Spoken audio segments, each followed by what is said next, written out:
I finally hit my mid-20s and it is as bad as they say. It's like you feel old, but you're not really old. Like in about 5 years, I'm cooked. Like my life's done. But the feeling really does hit you out of nowhere. I actually stood up from the machine at a gym last week and I had a second of sharp pain in my back and thought it was the beginning of lifelong paralysis. On the other hand, I still feel like I'm young enough to relate to my little cousins. I know slang and stuff, sort of. The kids even invited me to sit at their table during Thanksgiving. I play Clash Royale, so I think I'm in. This all got me thinking about how fast age and responsibilities get sprung onto you. One moment you're in college in a ready house, the next you've got a random cousin asking if they can eat an ice cream bar because they need an adult's permission. But really, I think there are three markers besides age that actually symbolize your full movement into mid-20ism. I'd say the first defining factor is probably gaining logic. You know how they say your brain doesn't fully develop until you're 25? I'm pretty sure that was disproven, but man, did it feel real.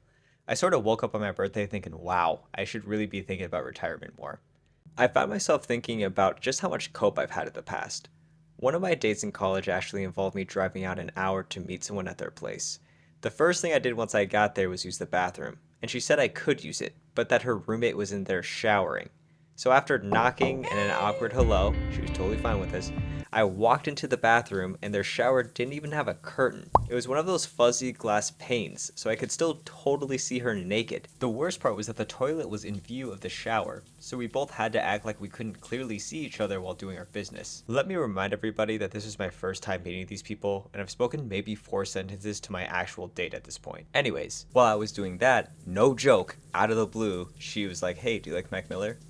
And you know what? We actually talked about him for a bit, which was great because the actual date with the girl was sort of a counseling session since she just broke up with her ex. But I'm sure she's doing fine now. I remember calling one of my friends on the way home thinking I should give this a chance, but realistically, this should have been a no the moment I saw her roommate naked. "Hey man, so how'd it go? Like, what'd you guys talk about?" "It went great. We just talked about her ex the whole time and I saw her roommate naked. I think this could go somewhere." Oh my God! But seriously, I think about the consequences of my actions a lot more now. Sleeping properly became a big thing, and paying attention to the foods I eat became big too. I mean, I used to sleep at 2 a.m. every night and then roll into work the next morning feeling fine. Now, if I sleep at 11 p.m. the night before, I'm wrecked. I actually remember sleeping a little later than usual and rolling into the office, and my coworker actually stopped and asked if I was okay. Just absolutely insane work. The second is definitely Zillow. Zillow was never something I cared about when I was younger. I mean, my friends and I would sometimes look at other friends' houses just to see how much they were worth, or we'd filter for the most expensive houses just to see how cool they were. But something snapped once I started approaching my mid-20s. The concept of houses and furniture just became the coolest thing ever to me. Remember, this is coming from a guy in college whose apartment literally looked like this. My old roommate and I didn't even get furniture until like 8 months into our 12-month lease. And that was a $30 IKEA table and a couch from my parents. And the last, of course, is none other than starting running. I am personally a victim of this. It all started because I wanted to do a turkey trot, and that should have been my first sign, honestly.